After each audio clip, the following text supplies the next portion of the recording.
बच्चों, आज आप लेसन 4 जलवायु के बारे में पढ़ेंगे।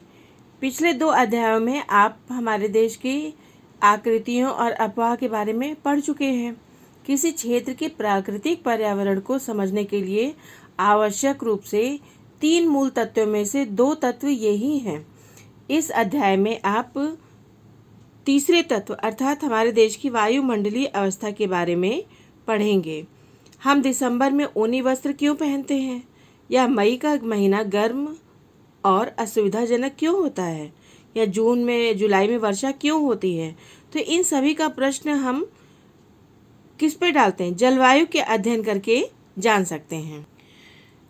सामान्य अर्थ में जलवायु किसी स्थान या क्षेत्र की विशेष प्राकृतिक स्थिति है जिसमें प्राणियों एवं पेड़ पौधों का विकास होता है। दूसरे शब्दों में हम यह भी कह सकते हैं कि सर्दी और गर्मी को जो सूचना देने वाला प्राकृतिक दशा है, जिसकी अवसंभावी प्रभाव जीवों और वनस्पतियों पर भी पड़ता है, यह जलवायु ही है।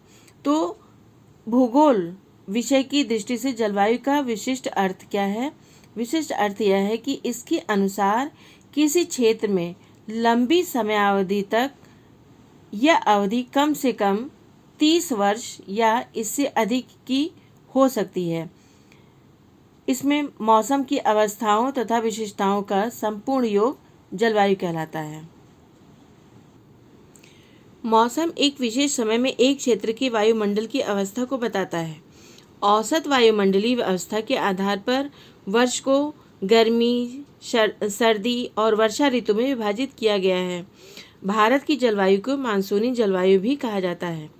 एशिया में इस प्रकार की जलवायु मूलतः दक्षिण और दक्षिणी पूर्वी एशिया में पाई जाती है। आइए अब हम जानते हैं कि भारत की जलवायु में प्रादेशिक भिन्नताएं क्यों हैं। भारत एक विशाल देश क्षेत्र है। संपूर्ण क्षेत्र में जलवायु दशाएं एक समान नहीं होती।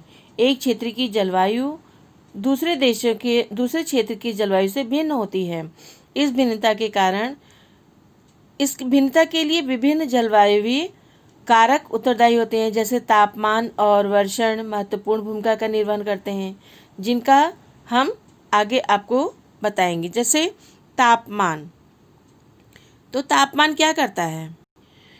भारत के कुछ राज्य ऐसे हैं जिनमें ऋतु के समान होने पर भी तापमान में अंतर होता है। जैसे गर्मियों में राजस्थान के कुछ मरुस्थलीय हिस्सों का तापमान लगभग 50 डिग्री सेंटीग्रेड तक पहुंच जाता है, जबकि उत्तरी राज्य जम्मू कश्मीर के पहलगाम में तापमान लगभग 20 डिग्री सेंटीग्रेड रहता है। तो इसी प्रकार सर्दियों में जम्मू कश्मीर के द्रास क्षेत्र में रात के समय का तापमान 45 डिग्री सेंटीग्रेड से तक पहुंच सकता है। वहीं सुदूर दक्षिणी राज्य केरल के तिरुवनंतपुरम में तापमान 22 सेंटीग्रेड ही से तापमान 50 सेंटीग्रेड और रात का तापमान 15 सेंटीग्रेड तक नीचे भी जा सकता है। जबकि केरल और अंडमान एवं निकोबार में दिन व रात का तापमान लगभग एक समान ही रहता है। इसके बाद हम वर्णन करेंगे वर्षण के बारे में। वर्षण के रूप और प्रकार ही नहीं बल्कि इसकी मात्रा और ऋतु के विवरण से में भी प्रादेशिक अंतर पाया जाता है। हिमालयी क्षेत्र में वर्षण अधिकतर हिम के रूप में तथा देश के अन्य भागों में यह वर्षा के रूप में होता है। वार्षिक वर्षण में भिन्नता मेघालय में 400 सेंटीमीटर, जबकि लद्दाख और पश्चिमी राजस्थान में 10 सेंटीमीटर से भी कम होती है।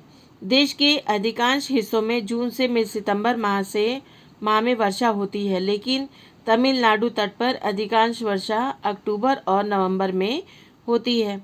तो उत्तरी मैदान में वर्षा की मात्रा सामान्य रूप से पूरब से पश्चिम की ओर घटती चली जाती है। अब हमारा अगला टॉपिक है जलवायवीय नियंत्रण। किसी भी क्षेत्र की जलवायु को नियंत्रित करने में कुछ कारक होते हैं जो महत्वपूर्ण होते हैं, जैसे अक्षांश, तुंगता, वायुदाब, पवन तंत्र, समुद्र से दूरी, महासागरीय धाराएं और उच्चावच लक्षण। ये सब जो हैं जलवायु नियंत्रण करने वाले 6 प्रमुख कारक हैं। चलिए हम इसके बारे में विस्तार से बात करते हैं।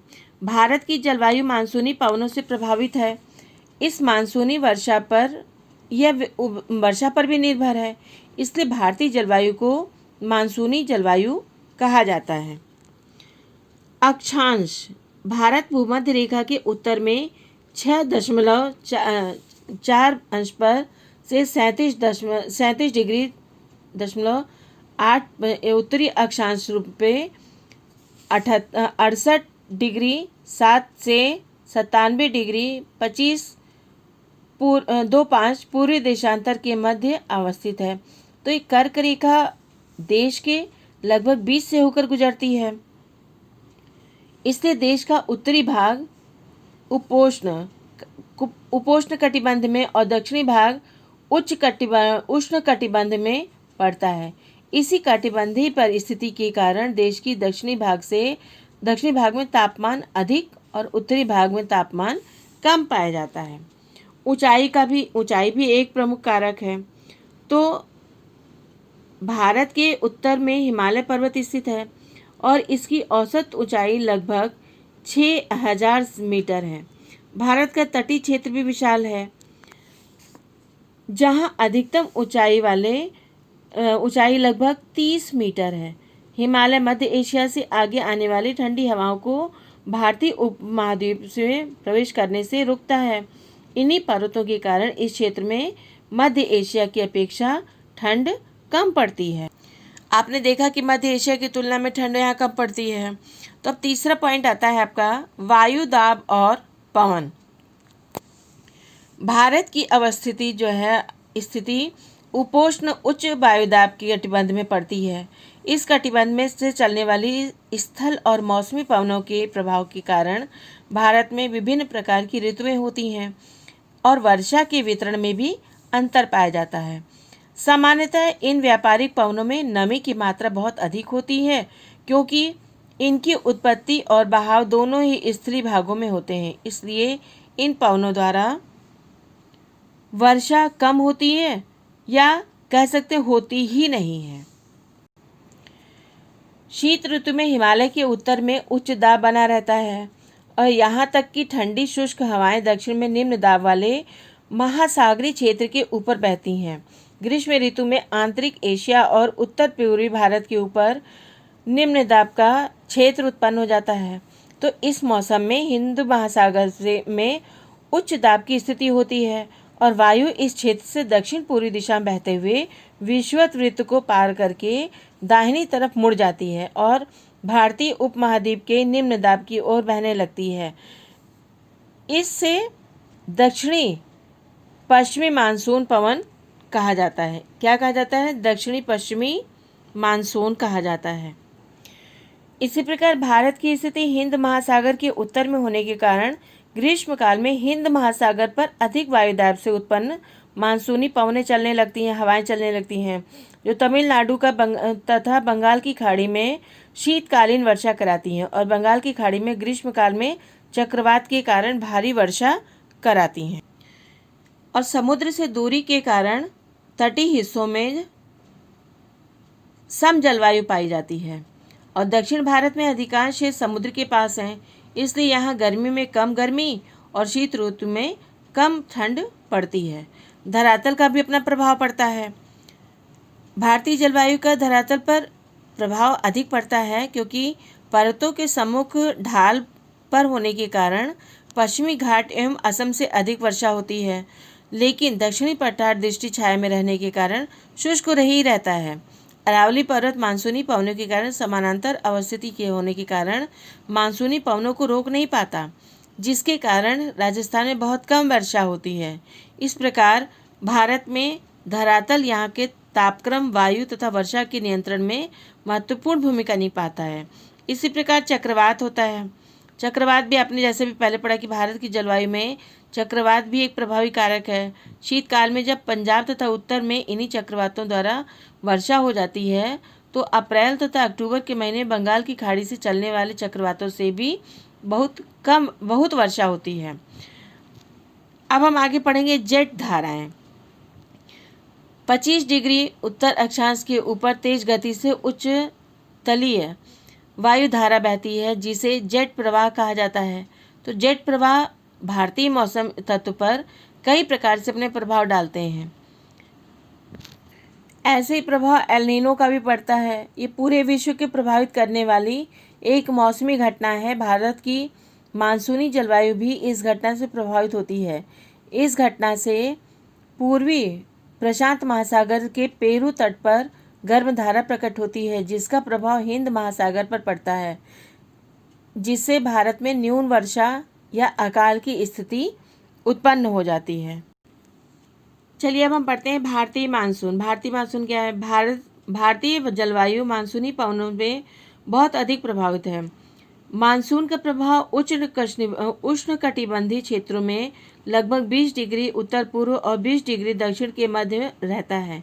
मानसून शब्द की उत्पत्ति अरबी शब्द मौसम से हुई है, जिसका शाब्दिक अर्थ मौसम होता है। मानसून का अर्थ एक वर्ष के अंतर्गत वायु की दिशा में ऋतुओं के अनुसार परिवर्तन होता है। मानसून की प्रक्रिया को समझने के लिए कई महत्वपूर्ण कारक होते हैं, जैसे स्थल एवं जल में जल के गर्म एवं ठंडा होने की प्रक्रिया के कारण भारत के स्थलीय भाग में निम्न दाब का क्षेत्र उत्पन्न होता है। वहीं इसके आसपास के समुद्रों के ऊपर उच्च दाब का क्षेत्र बनता है। इसी प्रकार अंत उष्णकटिबंधीय अभिसरण क्षेत्र ग्रीष्म ऋतु में परिवर्तित हो गंगा के मैदान की ओर खिसक जाता है। मेडागास्कर हिंद महासागर में अवस्थित है। इसके पूर्व में लगभग 20 डिग्री दक्षिण अक्षांश के ऊपर उच्च दब के क्षेत्र होता है। यह भारतीय मानसून को प्रभावित करता है। ग्रीष्म ऋतु में यानी गर्मी के मौसम में तिब्बत का पठार अत्यधिक गर्म हो जाता है, जिसके फलस्वरूप पठार के ऊपरी भाग में समुद्र तल से 9 किलोमीटर की ऊंचाई पर तीव्र ऊर्ध्वाधर वायुधाराओं का निर्माण होता है। ग्रीष्म काल में हिमालय के उत्तरी हिस्से में पश्चिमी जेट धाराओं का प्रभाव होता है। इसी समय भारतीय प्रायद्वीप के ऊपर भी पूर्वी जेट धाराओं का प्रभाव होने लगता है। उत्तरी ऑस्ट्रेलिया में स्थित डार्विन हिंद महासागर और ताहिती प्रशांत महासागर 18 डिग्री दक्षिण से पश्चिम में के वायु दाब के अंतर की गणना कर मानसून की तीव्रता का पूर्वानुमान लगाया जा सकता है। इसी प्रकार मानसून के दक्षिणी दोलन से संबंध घटनाएं होती हैं, जो दक्षिणी महासागरों के ऊपर वायुदाब की अवस्थाओं में परिवर्तन भारतीय मानसून को प्रभावित करता है। सामान्य रूप से दक्षिण प्रशांत महासागर और हिंद महासागर के उष्णकटिबंधीय पूर्वी भाग में क्रमशः उच्च दाब और निम्न वायुदाब विद्यमान होता है। इसी प्रकार एल नीनो दक्षिणी दोलन से जुड़ा एक महत्वपूर्ण लक्षण है। यह एक गर्म समुद्री धारा है। यह पेरू की ठंडी धारा के स्थान पर प्रत्येक 2 से 5 वर्ष के अंतराल में पेरू तट से होकर बहता है, जैसा कि आपने पहले भी अभी पढ़ा था। अब हम पढ़ेंगे मानसून का आगमन और उसकी वापसी। मानसूनी पवनें नियमित नहीं होती हैं। वे विभिन्न वायुमंडलीय अवस्थाओं से प्रभावित होती हैं। इनका समय जून महीने से शुरू होकर मध्य सितंबर अर्थात 100 से 120 दिन तक होता है और मानसून के आगमन के समय सामान्य वर्षा से अचानक वृद्धि हो जाती है। यह वृद्धि लगातार कई दिनों तक जारी रहती है। इस स्थिति को मानसून विस्फोट भी कहते हैं।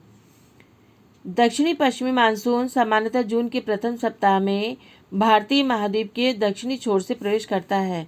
इसके बाद 2 भागों अरब सागर की शाखा और बंगाल की खाड़ी शाखा में विभक्त हो जाता है। अरब सागर शाखा 10 जून के आसपास मुंबई पहुंचती है। मध्य जून तथा अरब सागर शाखा सौराष्ट्र, कच्छ एवं देश के मध्य हिस्सों तक पहुंच जाती है। तो बंगाल की खाड़ी शाखा जून के प्रथम सप्ताह में असम पहुंचती है। यहाँ ऊंचे पर्वतों के स्थित होने के कारण मानसूनी पवनें पश्चिमी दिशा में गंगा के मैदानी भाग में मुड़ जाती है। तो ये दोनों शाखाएं गंगा के मैदान के उत्तर पश्चिमी भाग में परस्पर मिल जाती हैं और मानसून की वापसी एक क्रमिक प्रक्रिया है। लक्षद्वीप और अंडमान एवं निकोबार द्वीप समूह पर मानसून की सबसे पहली वर्षा होती है। ये दक्षिण से उत्तर की ओर अप्रैल के अंतिम सप्ताह से मई के प्रथम सप्ताह तक होती है। वह मानसून की वापसी भी दिसंबर के प्रथम सप्ताह से जनवरी के प्रथम सप्ताह तक उत्तर से दक्षिण दिशा की ओर होती है। तो इस समय देश का शेष भाग शीत ऋतु के प्रभाव में आ जाता है। आगे हम पढ़ेंगे ऋतुएं। मानसूनी जलवायु एक विशिष्ट मौसमी प्रतिरूप है। किसी स्थान का भौगोलिक प्रदेश में मौसम के तत्वों या तापमान, वर्षा, आर्द्रता, वायुमंडलीय दाब में किसी एक दाब की तत्व की प्रधानता कई महीने तक रहती है। इसी के आधार पर ऋतुओं का निर्धारण होता है। तो भारत में मुख्यतः 4 ऋतुएं पाई जाती हैं, जैसे शीत ऋतु। शीत ऋतु क्या होती है? उत्तरी भारत में शीत ऋतु का समय मध्य नवंबर से जनवरी माह के मध्य तक होता है। भारत के उत्तरी भाग में दिसंबर एवं जनवरी सर्वाधिक सर्दियों वाले महीने होते हैं और दक्षिण भारत से उत्तर भारत की ओर बढ़ने पर तापमान घटता चला जाता है। पूर्वी तट पर स्थित चेन्नई का औसत तापमान 24 डिग्री से 25 डिग्री सेंटीग्रेड के मध्य होता है, जबकि उत्तरी मैदान का औसत ऋतु में उत्तरी भाग में पाला और हिमालय के ऊपरी ढालों पर हिमपात की स्थिति होती है। तमिलनाडु के तट पर वर्षा का कारण यही व्यापारिक पवने हैं, जिनकी दिशा समुद्र से स्थल की ओर होती है। देश के उत्तरी हिस्से में कमजोर उच्च दाब का क्षेत्र बन जाता है। इससे हल्की पवने ऊंचाई से प्रभावित होकर पश्चिम तथा उत्तर पश्चिम से गंगा घाटी में बहती हैं। इसी प्रकार बच्चों, चक्रवाती विक्षोभ शीत ऋतु में उत्तरी मैदान का एक विशेष लक्षण होता है। यह कम दाब वाली प्रणाली से जो भूमध्य सागर एवं पश्चिमी एशिया के ऊपर उत्पन्न होती है, यह पश्चिमी पवनों के साथ भारत में प्रवेश करती है, जिसके कारण मैदानी भागों में शीतकालीन वर्षा और पर्वतीय हिमपात होता है। ग्रीष्म ऋतु के बारे में चलिए अब हम लोग पढ़ेंगे। ग्रीष्म ऋतु में सूर्य की उत्तर दिशा में आभासी गति होती है। ऐसी स्थिति में भूमंडलीय ताप पट्टी उत्तर की ओर खिसक जाती है और भारत में ग्रीष्म ऋतु का समय मार्च से मई महीने तक रहता है। ग्रीष्म ऋतु में देश के उत्तरी हिस्से में तापमान में वृद्धि और वायुदाब में कमी आती है। मई के अंत में उत्तर पश्चिम में थार की रेगिस्तान से लेकर पटना तक, छोटा नागपुर, पठार तक और न्यून दाब का लंबवत क्षेत्र उत्पन्न होता है, जिसके फलस्वरूप इस गर्त के चारों ओर पवन का परिसंचरण आरंभ हो जाता है, जिसे हम लू कहते हैं। ग्रीष्मकाल का एक प्रभावी लक्षण होता है, जो धूल भरी गर्म और शुष्क हवाएं होती है, उसे लू कहा जाता है। बैसाख महीने में होने के कारण पश्चिमी बंगाल में इसे काल बैसाखी भी कहा जाता है। दक्षिणी भारत के कर्नाटक और केरल में ग्रीष्म ऋतु के अंत में सामान्यतः पूर्व मानसूनी वर्षा होती है, जिससे आम जल्दी पक जाते हैं। इस कारण इसे आम्र वर्षा भी कहा जाता है। वर्षा ऋतु का आगमन। जून महीने में उत्तरी भारत में निम्न दाब की अवस्था उत्पन्न होती है। यह दक्षिणी गोलार्ध की व्यापारिक पवनों को अपनी ओर आकर्षित करती हैं। दक्षिण पूर्वी व्यापारिक दक्षिणी समुद्रों के उपोष्ण कटिबंधीय क्षेत्रों में उत्पन्न होती हैं, क्योंकि ये पवनें गर्म महासागरों के ऊपर से होकर गुजरती हैं। इसलिए ये अपने साथ इन महाद्वीप में बहुत अधिक मात्रा में नमी लाने लगती हैं। ये पवनें तीव्र होती हैं तथा 30 किलोमीटर प्रति घंटे के औसत वेग से चलती हैं।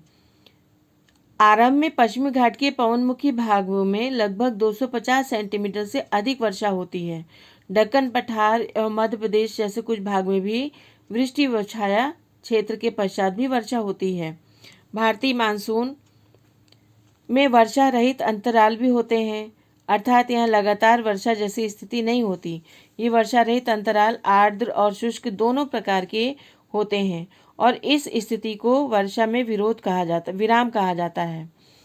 कटिबंधीय क्षेत्र अर्थात निम्न दाब के क्षेत्र का सृजन विभिन्न कारणों से उत्तर और कटिबंधीय उत्तर और दक्षिण दिशा की ओर खिसकता रहता है। तो गर्त एवं इसके अक्ष में अस्थिरता के कारण वर्षा का स्थानीय वितरण सुनिश्चित होता है। भारत की भौगोलिक विविधता और अक्षांशीय विस्तार वर्षा के वितरण को प्रभावित करता है। तो यहाँ क्षेत्रीय आधार पर वर्षा का असमान वितरण पाया जाता है। पश्चिमी तटीय भागों में उत्तर पूर्वी भारत के लिए 400 सेंटीमीटर वार्षिक वर्षा होती है। दक्कन पठार के आंतरिक भागों एवं सह्याद्री के पूर्व में कम वर्षा होती है और जम्मू कश्मीर के लेह में भी वर्षा की मात्रा बहुत कम होती है। हिमपात हिमालयी क्षेत्रों तक ही ये सीमित होती है। तो जो मानसून की प्रक्रिया है, मानसूनी जलवायु की प्रकृति के कारण वार्षिक वर्षा की मात्रा में भी पर्याप्त भिन्नता पाई जाती है। यह वर्षा विषमता देश के निम्न वर्षा वितरण के क्षेत्रों में अधिक होती है। कहीं बाढ़ और कहीं सूखे की आशंका होती है। गंगा की घाटी में पूर्व से पश्चिम की ओर वर्षा की मात्रा घटती जाती है और राजस्थान और गुजरात के कुछ भागों में बहुत कम वर्षा होती है। उत्तरी भारत में शीतकाल में चक्रवात के कारण वर्षा होती है और भारत के प्रत्येक माह में किसी न किसी भाग में वर्षा होती ही रहती है। भारत की वार्षिक वर्षा का औसत 110 सेंटीमीटर है, लेकिन भारत के कई हिस्सों में कई कारणों से कम या अधिक वर्षा होती है। अक्टूबर नवंबर के महीने में सूर्य की गति दक्षिण में होने के कारण उत्तरी मैदान से मानसून गर्त और निम्न दाब वाले गर्त शिथिल कमजोर हो चुके होते हैं, जिसके कारण उच्च वायु दाब वाली प्रणाली ले लेती है और अक्टूबर महीने के शुरू में जो हवाएं होती है वो मानसूनी पवनें उत्तरी मैदानों भाग से हट जाती हैं। उच्च ताप और आर्द्रता के कारण दिन का मौसम असहनीय होने लगता है और इसी प्रकार कुआर में उमस होने लगती है। अक्टूबर महीने के उत्तरार्ध में उत्तरी भारत में तापमान तीव्रता से गिरने लगता है और नवंबर महीने के शुरू में उत्तर पश्चिम भारत के ऊपर निम्न दाब वाली अवस्था बंगाल की खाड़ी या स्थानांतरित होकर जाती है। यह स्थानांतरण चक्रवाती निम्न दाब से संबंधित होता है, जो कि अंडमान सागर के ऊपर उत्पन्न होता है। तो इस प्रकार ये मानसूनी पवनें हमें जल प्रदान कर कृषि की प्रक्रिया में तेजी लाती हैं और संपूर्ण देश को एक सूत्र में बांधती हैं। नदी घाटियां जो इन जलों का संवहन करती हैं, इन्हें भी एक नदी घाटी इकाई का नाम दिया जाता है। इस प्रकार जहाँ पवनें कम वर्षा करती हैं, ऐसे क्षेत्र को वृष्टि छाया क्षेत्र कहते हैं और भारत की लगभग 95% वर्षा पर्वतीय है, जबकि 5% वर्षा ही चक्रवातों द्वारा होती है। चक्रवात निम्न वायुदाब का वह केंद्र है जिसमें चारों ओर उच्च वायुदाब वृत्ताकार रूप में घूमता रहता है। इससे वायु केंद्र की ओर चलती रहती है। तो आपने अभी जलवायु के बारे में पढ़ा, समझा और इसे बार बार पढ़िए और अभ्यास प्रश्न को अपनी नोटबुक में लिखिए। इसे लाइक और शेयर करना मत भूलिए ताकि अगला चैप्टर भी आपको आसानी से प्राप्त हो सके।